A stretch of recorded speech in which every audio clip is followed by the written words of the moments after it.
देखो आज हमें पढ़ाना है फ्यूचर कंटिन्यूअस टेंस। ये जो है फ्यूचर टेंस का सेकंड पार्ट है। फ्यूचर टेंस का सेकंड पार्ट है। सबसे पहले इसकी पहचान देखेंगे। पहचान क्या होती है? पहचान जिन वाक्यों के अंत में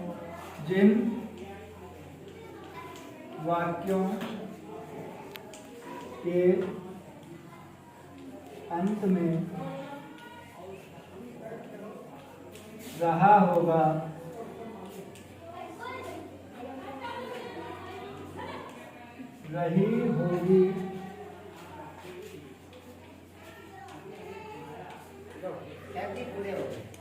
रहे होंगे आज शब्द आते हैं।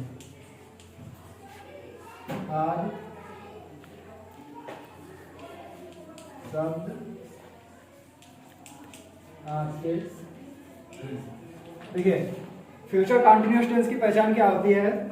जिन वाक्यों के अंत में रहा होगा, रही होगी, रहे होंगे आज शब्द आते हैं उसे हम लोग क्या कहते हैं? फ्यूचर कंटिन्यूअस टेंस कहेंगे। ठीक है, जिन वाक्यों के अंत में रहा होगा, रही होगी, रहे होंगे आज शब्द आएंगे उन्हें हम लोग क्या कहेंगे?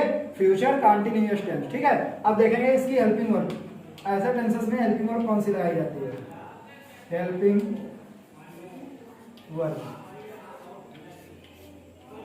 हेल्पिंग वर्ब को हिंदी में कहते हैं सहायक क्रिया। ठीक है, सहायक क्रिया। आई वी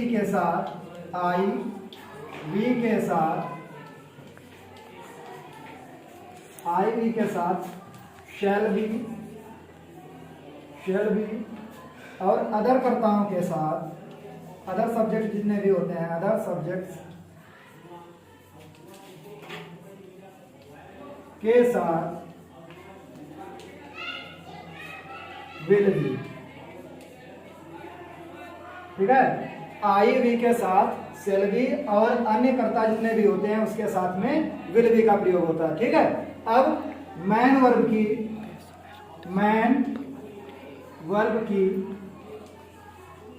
की आईएनजी फॉर्म। देखिए जितने भी कंटिन्यूअस होते हैं, जितने भी कंटिन्यूअस टेंस होंगे या परफेक्ट कंटिन्यूअस होंगे, सब में आईएनजी का प्रयोग होगा। ठीक है, मैन वर्ब की सब में आईएनजी लगेगी। ठीक है, जितने भी कंटिन्यूअस होंगे या परफेक्ट कंटिन्यूअस, ये कंटिन्यूअस शब्द जिसमें भी लगा हुआ है या जितने भी कंटिन्यूअस टेंस होते हैं उनमें सब में आईएनजी फॉर्म लगाई जाती है। ठीक है, मैन वर्ब की सदैव आईएनजी फॉर्म लगेगी। ठीक है, अब देख लेते हैं। इतना हो गया, इसे नोट डाउन करो। अब देखिए, अब हमें बताने हैं तुम्हें अफर्मेटिव सेंटेंस। ठीक है,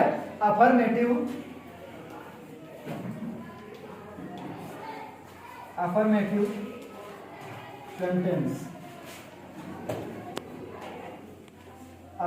सेंटेंसेस। इसका अर्थ क्या होता है? साधारण वाक्य। ठीक है, अब हम लोग अफर्मेटिव सेंटेंसेस कौन से पढ़ेंगे? फ्यूचर कंटिन्यूअस टेंस के। फ्यूचर कंटिन्यूअस टेंस के हमें अफर्मेटिव सेंटेंस पढ़ने हैं। ठीक है, किसके पढ़ने हैं? फ्यूचर कंटिन्यूअस टेंस के अफर्मेटिव सेंटेंस पढ़ने हैं। अफर्मेटिव सेंटेंस क्या होता है? ये आपका फर्स्ट जो सेंटेंस होता है, फर्स्ट सेंटेंस होता है असर्टिव। कौन सा होता है? Assertive sentence. इसके बच्चा दो पार्ट होते हैं। कितने पार्ट होते हैं? दो पार्ट इसके होते हैं असर्टिव सेंटेंस के। असर्टिव सेंटेंस के दो पार्ट होते हैं। नंबर एक होता है अफर्मेटिव सेंटेंस और दूसरा होता है निगेटिव सेंटेंस। अफर्मेटिव सेंटेंस क्या होता है? अफर्मेटिव सेंटेंस में कार्य की स्वीकृत प्रकट होती है। ठीक है, अफर्मेटिव सेंटेंस में क्या होता है? कार्य की स्वीकृत प्रकट होती है और निगेटिव सेंटेंस में कार्य की अस्वीकृत प्रकट होती है। देखो हमें समझाना है सबसे पहले affirmative sentence. Affirmative sentence future continuous tense के टेंस दोस्तों क्या करता है? ये केवल समय बताता है। क्या काम करता है? ये समय बताता है। ठीक है, और बाकी हम लोग पढ़ते हैं किसे? सेंटेंसेस को। ठीक है, सेंटेंसेस में टेंस केवल समय बताता है और टेंस की डिफिनेशन ये होती है, क्या होती है? वर्ब के जिस रूप से समय का बोध हो उसे हम टेंस कहते हैं। ठीक है, वर्ब के जिस रूप से समय का बोध होता है उसे हम लोग क्या कहते हैं? टेंस कहते हैं। एक एग्जांपल बोलिए, कोई अफर्मेटिव सेंटेंस का बोलो, कोई एक एग्जांपल। मैं पढ़ रहा हूँगा। मैं पढ़ रहा हूँगा। मैं पढ़ रहा हूँगा। देखिए ये असर्टिव का अफर्मेटिव पार्ट है। असर्टिव सेंटेंस का ये कौन सा पार्ट है? अफर्मेटिव पार्ट है। ठीक है, इसमें सबसे पहले हम लोग सब्जेक्ट लिखेंगे। सब्जेक्ट क्या है? आई। आई है सब्जेक्ट की नहीं? अब हमने हेल्पिंग वर्ब तुम्हें लिखाई थी आई वी के साथ शैल बी, लिखाई थी कि नहीं? और अदर सब्जेक्ट के साथ विल बी। तो आई है सब्जेक्ट हमारा, क्या लिखेंगे? Shall be. फिर पढ़ना की क्या होती है? रीड होती है। अब हमने बताया था मैन वर्ब की कौन सी फॉर्म?